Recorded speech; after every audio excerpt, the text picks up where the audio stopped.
हल्के असम्बली याकूतपुरा में जो SIR का काम चल रहा है, और ख़ास तौर से हमने इस बात का नोटिस लिया कि बहुत से जगह पर इन्यूमरेशन फॉर्म दिए गए हैं और भी दिए जाना चाहिए, और उसका भी MLA साहब बात करने वाले हैं यहाँ के कंसर्न ECI ऑफिशियल से और इदारों से। दूसरी बात, हमने उन मकामात का जाकर मायना भी किया जहाँ पर पढ़े लिखे नौजवान लड़के और लड़कियाँ बैठकर अपना वक्त देकर गरीब आवाम को एन्यूमरेशन फॉर्म फिल करने के लिए वो अपना पूरा ताउन पेश कर रहे हैं। BLOs कई ऐसा देखा जा रहा है कि BLOs कई लोगों को 2002 की लिस्ट में स्टेट की जगह तेलंगाना लिखने को कह रहे हैं। तो नहीं, इसमें थोड़ा कंफ्यूजन है। स्टेट तो आंध्र प्रदेश ही लिखना पड़ेगा, क्योंकि 2002 में तेलंगाना नहीं बना था। तेलंगाना वजूद में आया 2014 में, तो उस वक्त अर्सवाइल से आंध्र प्रदेश था। और दूसरी बात यह है कि मिसाल के तौर पर उस वक्त हल्के असम्बली बहादुरपुरा नहीं था, मलकपेट नहीं था, तो ये वो कॉन्स्टिट्यूंसी जो थी वो लिखना है, तो उसके लिहाज से आपको आंध्र प्रदेश ही लिखना है। बहरहाल अगर किसी वोटर को फॉर्म फिल करने में मुश्किलात पेश आ रही है तो आप दारुसलाम में आकर या फिर जहाँ कहीं भी जो ये सेंटर्स बनाए गए हैं, नौजवान लड़के लड़कियाँ जो फिल कर रही हैं, आप वहाँ पर जाइए। उनके पास वो ऐप भी है और अच्छी तरीके से फॉर्म फिल किया जाएगा। और आप जब BLO को अपना फॉर्म वापस देंगे उसकी फ़ोटो लेकर रखिए, जो दूसरा फॉर्म होगा उसकी भी फ़ोटो लेकर उसको और उस कॉपी को एहतियात से रखिए, ताकि हम उसको मुस्तकबिल में हमारे पास एक उसका प्रूफ और सबूत रह सके। सर 2002 की लिस्ट में एपिक नंबर अलग आ रहा है और अभी की जो लेटेस्ट लिस्ट है उसमें एपिक नंबर अलग आ रहा है, डिफरेंस आ रहा है। आपको लिखना जो 2002 में वही लिखना है आपको, बस उसका ख्याल रखिए आप। Thank you.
हाँ साहब शोएब वहाँ शोएब पीछे पीछे आजा बेटा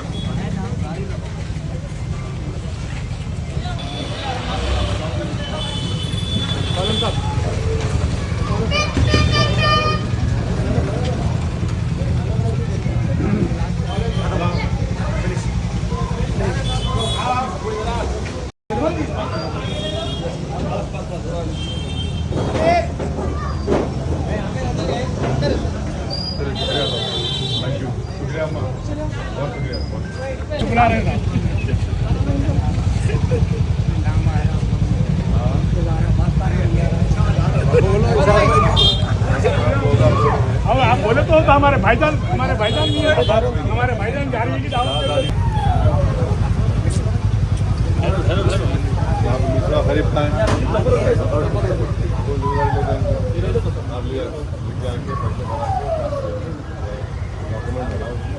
डॉक्यूमेंट डालना पड़ता है पासपोर्ट बना के थोड़ा तो पासपोर्ट है वैलिड है ना वैलिड एक्सपायरी की जरूरत है वैलिड अनवैलिड की जरूरत कोई बात नहीं पासपोर्ट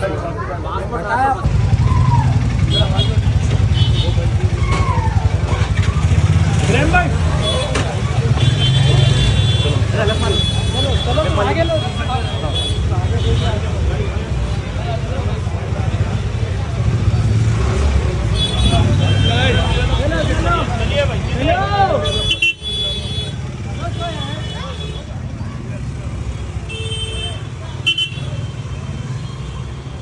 तो मेरी आप तमाम लोगों से गुजारिश है कि अपना इन्यूमरेशन फॉर्म आप सही तरीके से उसको फिल करिए।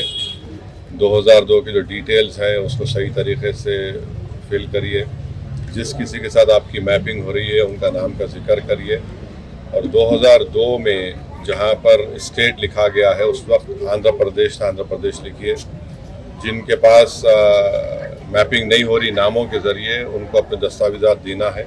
तो मी सेवा सेंटर से आप अपने दस्तावेज़ात बनाकर उन दस्तावेज़ात की कॉपी लगाकर आप दीजिए जिनके पास इनका नाम नहीं आया है। और दूसरा जिन वोटर्स की उम्र अक्टूबर में 18 साल की होने वाली है उनको फॉर्म 6 के जरिए अपने नाम का इंदराज करना बेहद ज़रूरी है। चौथी बात यह है कि आप जानते ही हैं कि अगस्त के पहली तारीख को ड्राफ्ट लिस्ट आएगी और उसके बाद जिन लोगों को नोटिस दी जाएगी उन नोटिस का जवाब देने के लिए मजलिस इत्तेहादुल मुस्लिमीन की जानिब से आप जानते हैं कि हमने 2 दिन पहले करीब 150 लॉयर 220 वकला को हमने बुलाया था। माशाल्लाह वो तशरीफ़ लाए आए। उन सब को हमने कहा कि ड्राफ्ट लिस्ट आने के बाद जब नोटिस दी जाएगी नोटिस को उसका कैसे हम लोग ERO के पास अपील करना। और बंगाल के एक मशहूर सबर इंस्टीट्यूट के जिम्मेदारों को हमने बुलाया। उन्होंने एक फॉर्मेट बनाया है और उन्हें बताया कि सिविल प्रोसीडिंग होगी। तो उन वकलाओं से भी उन तमाम व्हाट्सएप ग्रुप बनाया गया है, उनसे तमाम डिटेल शेयर की गई है। और इंशाअल्लाह ताला अज़ला में भी तेलंगाना के हम लोग वहाँ के भी वकला से बात कर रहे हैं ताकि 1 अगस्त के बाद 15 दिन का टाइम होगा जिनको नोटिस दी जाएगी उनका जवाब किस तरीके से देना, ताकि अक्टूबर में जब फाइनल SIR की लिस्ट आएगी हमारी कोशिश यही है कि किसी भी जेन्युइन वोटर का नाम फाइनल लिस्ट में शामिल हो जाए। और अगर जिसका नहीं होता है तो फिर उसका क्या करना है वो भी सिलसिले हम लोग तैयारी कर रहे हैं। और छठी बात यह है कि मैं फिर से तेलंगाना के चीफ मिनिस्टर से ये डिमांड कर रहा हूँ कि वक्त का तकाजा है कि आप अपनी गवर्नमेंट के ज़रिए तेलंगाना में परमानेंट रजिस्ट्रेशन सर्टिफिकेट दीजिए। देखिए गरीबों को बहुत मुश्किलात पेश आ रही हैं और फाइनल लिस्ट आने के बाद अगर आप और हम मिलकर बोलेंगे अरे नाम काटे गए, साजिश की गई, तो अभी से आपके पास टाइम है। 24 जुलाई से पहले आप कम से कम 1-2-3 दिन के अंदर एक फ़ैसला ले लीजिए ताकि हफ्ते 8 दिन दरकार लगेंगे उसको इशू करने के लिए। तो उम्मीद करते कि तेलंगाना के चीफ मिनिस्टर और उनकी हुकूमत हमारी इस डिमांड का संजीदगी से गौर करके जल्द से जल्द फैसला लेंगे। जब पड़ोसी रियासत कर्नाटका में इस तरह का PRC सर्टिफिकेट दिया जा रहा है तो तेलंगाना में भी देना बेहद ज़रूरी है, क्योंकि SIR की जो फाइनल लिस्ट आएगी जिस किसी का नाम नहीं आएगा उनकी शहरियत का क्वेश्चन होगा, उनकी सिटीजनशिप के बारे में सवाल निशान खड़ा होगा। तो ये बहुत ज़रूरी है कि इसके बारे में तेलंगाना में कांग्रेस हुकूमत इस बात का सीरियसली नोट ले और जल्द से जल्द कोई फैसला करे। और एक अहम बात मैं आपको ये बताना चाह रहा हूँ कि बीजेपी, टीआरएस, जितनी सियासी पार्टियां हैं वो इलेक्शन कमीशन को क्यों नहीं बोल रहे हैं कि भाई तेलंगाना में जो 12 डॉक्यूमेंट की इलेक्शन कमीशन ने बताया है उसमें तो 3 मिलता ही नहीं तेलंगाना में। एनआरसी यहाँ पर नहीं हुआ, पीआरसी नहीं दिया जाता है, परमानेंट रेजिडेंस सर्टिफिकेट, और तीसरा जो है फैमिली रजिस्टर नहीं है। तो इसलिए ये एक बहुत मुश्किलात का सामना गरीबों को करना पड़ रहा है, चाहे वो किसी मजहब से उनका ताल्लुक़ हो।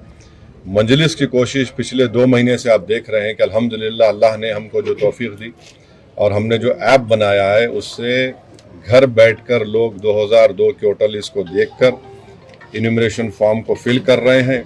और हमारी कोशिश ये है कि हमने जो ऐप बनाया है उसको इंशाअल्लाह ताला हम लोग और इम्प्रोवाइज़ करेंगे और ताकि सही तरीके से राय दहिंदगान की रहनुमाई हो सके, उनका नाम फाइनल SIR में शामिल हो सके। और अल्हम्दुलिल्लाह मैं तब शुक्रगुजार हूँ मजलिस के तमाम ज़िम्मेदारों का, अराकीन का, और वो पढ़े लिखे नौजवान लड़के लड़कियों का जो अपना कीमती वक्त देकर पिछले 2 महीने से और फिर अभी भी वो लोग ताउन कर रहे हैं। हमारी कोशिश यही होगी कि 24 जुलाई आखिरी तारीख दिन होगा इन्यूमरेशन फॉर्म को वापस करने का। हम लोग कोशिश ये कर रहे हैं कि जहाँ कहीं भी हो सके, दारुस्सलाम हो या दीगर जगह पर जहाँ पर इन्यूमरेशन फॉर्म को फिल किया जा रहा है, वहाँ पर हमारी कोशिश होगी कि हम रात में भी लड़कों को लेकर वहाँ पर बिठाकर फॉर्म को फिल करें, ताकि हर वोटर का जो जेन्युइन वोटर है, जो इस मुल्क का शहरी है, उसका नाम ड्राफ्ट लिस्ट के साथ साथ इंशाअल्लाह फाइनल SIR में आ सके। शुक्रिया।